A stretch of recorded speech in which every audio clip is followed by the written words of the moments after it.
নমস্কার বন্ধুরা, আমাদের মধ্যে অনেকেই আছে যারা কোনো কিছু শিখতে চায় না। কেন সবাই কোনো কিছু শিখতে হলে পিছিয়ে পড়ে, আজকে আমরা সেটাই আলোচনা করব। বন্ধুগণ, আজকে আমরা কথা বলবো লার্ন এবং ডাই বইয়ের সম্পর্কে। এই বইটি লিখেছেন এডওয়ার্ড ডি হেস। এডওয়ার্ড বলেছেন এই পৃথিবীতে টিকে থাকতে হলে শেখাটা খুবই জরুরি। তিনি বলেন যে আজকের প্রতিযোগিতামূলক জগতে যদি সফলতা অর্জন করতেই চান তবে শেখার অবশ্যই প্রয়োজন আছে। শিক্ষা ছাড়া আপনি জীবনে কিছুই করতে পারবেন না। আপনি জীবনে যাই কিছু শিখে থাকেন না কেন, সবকিছুই আপনার ভবিষ্যতে কোনো না কোনো সময় কাজে লাগবে। এডওয়ার্ড কিছু টিপসও শেয়ার করেন যাতে আপনি শেখার প্রতি আরো ভালোবাসা তৈরি করতে পারেন। এডওয়ার্ড একটি নতুন ঘটনা শেয়ার করেন। যখন তিনি ছোট ছিলেন তখন স্টেশনে থাকা একটি বোর্ডের ওপর তার চোখ যায়। সেই বোর্ডে লেখা ছিল নেভার স্টপ লার্নিং। এই উক্তিটি আমাদের মধ্যে শেখার শক্তিকে তুলে ধরার জন্যই লেখা হয়েছে। এটি আমাদেরকে স্মরণ করিয়ে দিচ্ছে যে স্কুল শেষ হয়ে গেছে মানে পড়াশোনা বন্ধ করে দেওয়া ঠিক নয়। অনেকেই ভাবেন যে শেখা মানে শুধু স্কুল, কিন্তু আসলে একদমই তা নয়। আমাদের মধ্যে অনেকেই আছে যারা শেখাকে কঠোর পরিশ্রমের মতো করে ভাবেন, আর এই কারণেই অনেক শিশু মনে করে বড় হওয়ার পর পড়াশোনার সঙ্গে সম্পর্ক শেষ হয়ে যাবে। এটি একটি সবথেকে বড় ভুল ধারণা। এডওয়ার্ড নিজেই স্বীকার করেছেন যে আজকের সময়ে শেখার মধ্যে থেকে সেই আনন্দটাই চলে গেছে এবং শুধুমাত্র নম্বরের ওপরেই বেশি ফোকাস করা হয়েছে। কিন্তু আসলে শেখার আনন্দ আজও আছে এবং এটি আপনার ভবিষ্যতের জন্য অত্যন্ত জরুরি। এডওয়ার্ড বলেন, যখন আমরা শেখা বন্ধ করে দিই তখন আমরা মৃতপ্রায় মানুষ হয়ে যাই। প্রকৃতপক্ষে ব্যক্তিগত উন্নয়ন ও ব্যবসার ক্ষেত্রে সফলতা পেতে এটি সম্পূর্ণ সত্য। যদি আমাদের জীবনে নতুন কিছু শিখতে আমরা ইচ্ছুক না হই তাহলে এটা তো স্পষ্ট যে আপনি জীবনে কোনোদিনই সফল হতে পারবেন না। তাই আমরা আজকের এই অডিও বুকে শেখার গুরুত্ব সম্পর্কে আলোচনা করব। তবে আপনিও এই একই বিষয়গুলি আপনার ব্যক্তিগত জীবনে প্রয়োগ করতে পারেন, তাহলে আপনিও সফলতা অর্জন করতে পারবেন। তাহলে শুরু করছি আমরা আজকের এই অডিও বুক। তার আগে বন্ধুরা, যদি এই অডিও বুকটি ভালো লাগে তাহলে চ্যানেলটি সাবস্ক্রাইব করে দিন, কারণ আপনি যদি আমাদের পরিবারের সঙ্গে যুক্ত হয়ে যান তাহলে প্রতিদিন নতুন কিছু শিখতে পারবেন। চ্যাপ্টার নাম্বার 1, মানুষের বেঁচে থাকার জন্য শিক্ষার গুরুত্ব। এডওয়ার্ড আমাদের শেখায় যে শেখার গুরুত্ব কি। ধরা যাক প্রাচীন মানুষ আগুনের বিরুদ্ধে লড়াই করত বা বিশাল প্রাণীদের সামনে দাঁড়াতো, কিন্তু যদি না বুঝতো যে আগুনের কাছে গেলে তারা মারা যেতে পারে বা অস্ত্র ছাড়া কোনো পশুর মুখোমুখি হলে জীবনহানি হতে পারে, তাহলে তারা বেঁচে থাকতে পারতো না। কিন্তু তারা সেই সময়েও শিখেছে যে আগুন থেকে দূরে থাকার দরকার এবং পশুদের বিপদে পড়লে কিভাবে প্রতিরোধ করতে হয়। তারা এসব যদি না শিখতো তবে কি তারা বেঁচে থাকতে পারতো? তারা বেঁচে থাকতে পারতো না, আর আমরাও কেউ বেঁচে থাকতাম না। অর্থাৎ মানব জাতির শুরুতেই কিছু শেখার ফলে আমাদের এত লাভ হয়েছে। আমরা বেঁচে আছি। আমরা শিখেছি কিভাবে খাবারের অনুসন্ধান করতে হয়, শিখেছি কিভাবে বাসস্থানের জন্য স্থান তৈরি করতে হয়, শিখেছি কিভাবে নিজেদের নিরাপত্তা নিশ্চিত করতে হয়। ধীরে ধীরে আমরা নতুন জিনিসের আবিষ্কার করেছি যা আমাদের জীবনকে আরো সহজ করেছে। যখন আমরা এই মৌলিক বিষয়গুলি বুঝতে পারলাম তখন মানব সভ্যতা গড়ে ওঠা শুরু করলো। ধাপে ধাপে অক্ষর তৈরি করা হলো, ভাষা আবিষ্কার করা হলো। কোনো কিছু মনে রাখার জন্য বা অন্যকে বোঝানোর জন্য এই ভাষাগুলোর সৃষ্টি প্রয়োজন হয়েছিল। তাদের মধ্যে যদি এই ভাষা ও লিপি তৈরি করা না হতো তাহলে ভাবুন আজ আমাদের কি হতো। তারপর সেই ভাষা অন্যদের শেখানোর জন্য ইনস্টিটিউট তৈরি করা হলো, যেখানে লোকেদের শেখানো হতো এবং সম্ভাব্য সবাইকে বাধ্যতামূলকভাবে সেখানে পাঠাতে হতো, কারণ কাউকে কারোর সাথে কথা বলার জন্য বা কোনো কিছু জানতে ভাষার প্রয়োজন পড়ে, আর দুজনে একই ভাষা জানবে এটাও জরুরি। এইভাবেই কাজ চালিয়ে আমরা প্রতিটা প্রজন্মে কিছু না কিছু নতুন শিখে গেছি, নতুন আবিষ্কার করে চলেছি এবং আরো বিকশিত হয়েছি। এরপর আস্তে আস্তে লেখা শুরু হলো। তাই তারা যদি না চলতে না কথা বলতে শিখতো তাহলে আমাদের এই দৃষ্টিভঙ্গি ও দক্ষতা হওয়া সম্ভব হতো না। এরপর আমরা শিখি পৃথিবী কিভাবে কাজ করে, কিভাবে নিজের জীবনকে চালনা করতে হয় এবং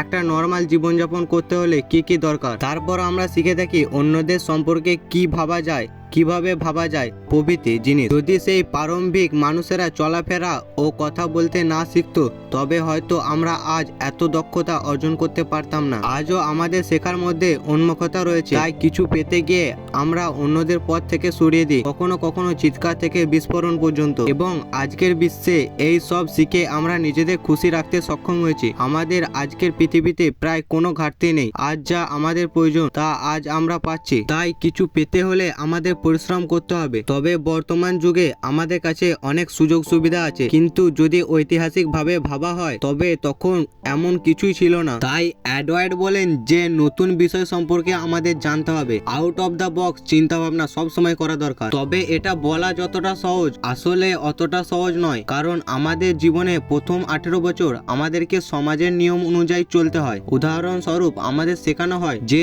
যখন দুজন ব্যক্তি কথা বলছে তখন তাদের মাঝে কথা বলা ঠিক নয়। আমাদের শেখানো হয় শান্ত থাকতে, আমাদের শেখানো হয় যে বেশি কথা বলা দম্ভ দেখানো অথবা সবকিছু জানার ভান করা উচিত নয়। এইসব শিক্ষায় আমাদেরকে পিছনের দিকে ঠেলে দেয়। এডওয়ার্ড মনে করেন এই সব কিছুই কখনো কখনো আমাদের ক্ষতি করতে পারে। এডওয়ার্ড আরো বলেন কাউকে সম্মান দেয়া, দয়া প্রদর্শন করা, শান্ত থাকা এগুলি সবই ভালো, কিন্তু আমাদের জানা উচিত কখন শান্ত থাকা উচিত এবং কখন কথা বলা উচিত।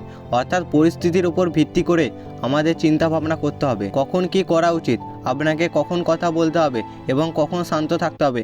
এই সিদ্ধান্ত নেওয়া খুবই অত্যন্ত গুরুত্বপূর্ণ। যদি কোনো মানুষ আপনাকে কিছু শেখায় তার মানে এই নয় যে সেই শিক্ষা জীবনে সব পরিস্থিতিতেই প্রয়োগ হবে। তাহলে এটাকে সম্মান প্রদানের মাধ্যমেই বোঝানো হোক। এটাকে উদাহরণস্বরূপ বোঝানোর চেষ্টা করি।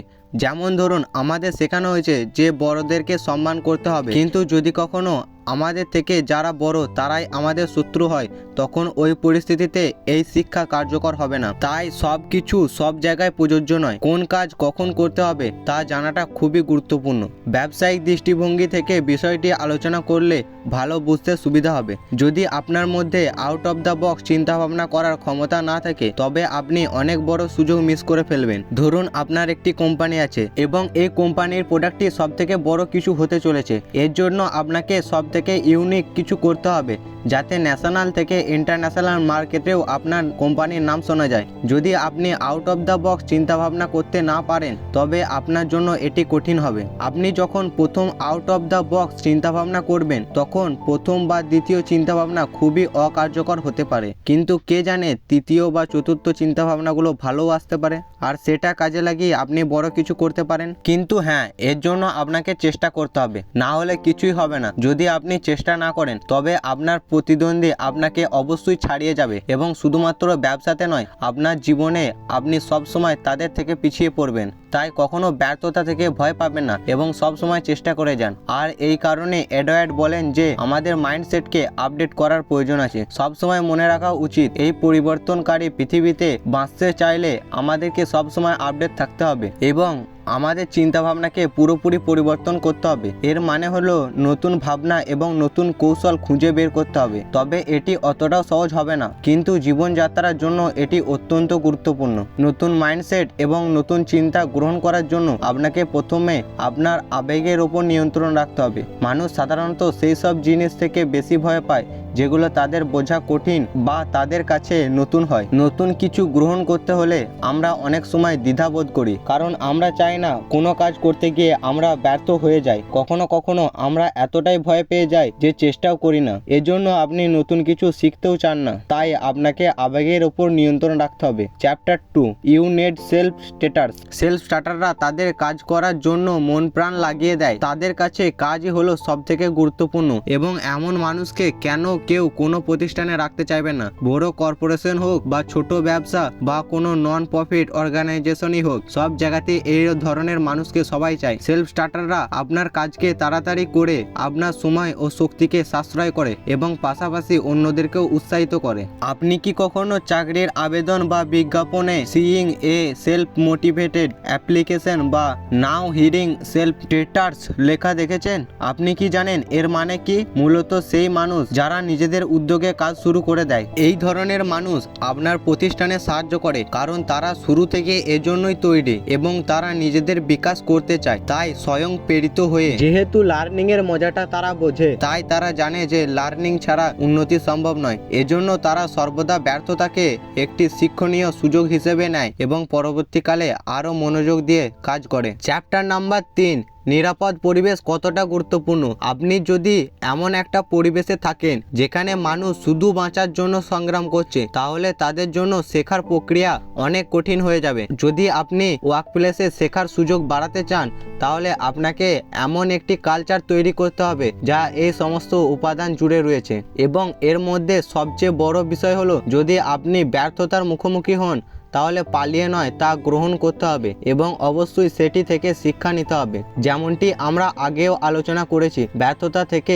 শিক্ষা কতটা গুরুত্বপূর্ণ। যদি কোনো ব্যক্তি কোনো কাজে ব্যর্থ হন এবং অন্যরা তাকে নিয়ে উপহাস করে, তাহলে সেই ব্যক্তির অনুভূতি কেমন হবে? সে নিশ্চয়ই মানসিকভাবে ভেঙে পড়বে এবং পরবর্তী সময়ে ব্যর্থতার ভয়ে সে নতুন কিছু করতেও সাহস পাবে না। এমন পরিস্থিতিতে সে নিজেকে নিরাপদও অনুভব করবে না। প্রত্যেকেই সব ক্ষেত্রে নিখুঁত হতে হয়, কিন্তু কখনো কখনো সবাইকে ব্যর্থতার মুখোমুখিও হতে হয়। যদি আমরা এমন একটি পরিবেশ তৈরি করি যেখানে ব্যর্থতা নিয়ে হাস্যরস করা হয়, তাহলে সবাই ভয়ে কাজ করবে এবং তাদের মধ্যে শেখার আগ্রহ কমে যাবে। কিন্তু সেখানেই যদি আপনি এমন একটি পরিবেশ তৈরি করতে পারেন যেখানে কর্মীরা নতুন ধারণা গ্রহণের স্বাধীনতা অনুভব করবে, তাদেরকে ব্যর্থতা থেকে শেখার সুযোগ দিতে হবে এবং তাদেরকে নিরাপদ অনুভব করাতে হবে। এর ফলে কর্মীরা নিজেদের উন্নতির পথে এগিয়ে যাবে। তবে আপনার কর্তব্য হলো তাদেরকে উৎসাহিত করা, তারা যাতে পরের বার চেষ্টা করতে কোনো রকম দ্বিধাবোধ না করে তার জন্য অনুপ্রাণিত করা। তাদেরকে উপহাস না করে সবসময় তাদের সঙ্গে কথা বলুন, যোগাযোগ রাখুন, ভালো সম্পর্ক গড়ে তুলুন এবং তাদেরকে বুঝিয়ে দিন যে ব্যর্থতা হলো শেখার জন্য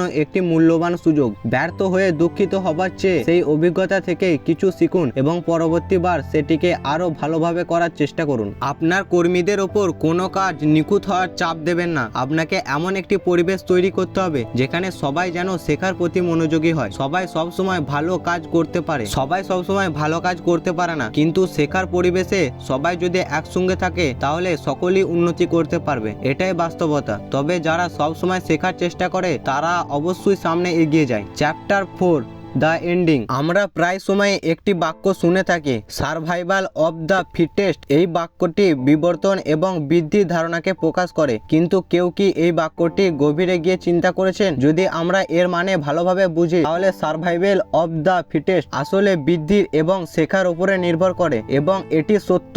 আমরা এখানে পৌঁছতে এত সময় নিয়েছি, এই সময়ে কত ধরনের জীব বিলুপ্ত হয়ে গেছে, আমরা কেন টিকে আছি? এটার কারণ হচ্ছে শেখা। আমরা শিখেছি বলি আজও আমরা বেঁচে আছি এবং এই ধারণা আজ প্রযোজ্য। যদি আমরা ভয় পেয়ে নতুন কিছু শিখতে না চাই তাহলে এই পৃথিবীতে টিকে থাকার আশা করা উচিত নয়। আপনি যদি জীবনে সফল হতে চান বা প্রতিষ্ঠানের সফলতা চান তাহলে আপনার জীবনে এই শেখার মানসিকতাকে প্রয়োগ করতেই হবে। বন্ধুরা, আশা করি এই অডিও বুকটি আপনাদের ভালো লেগেছে, তাই চ্যানেলটি সাবস্ক্রাইব করে নিন। এর পরের অডিও বুকটি আরো সুন্দর হতে চলেছে।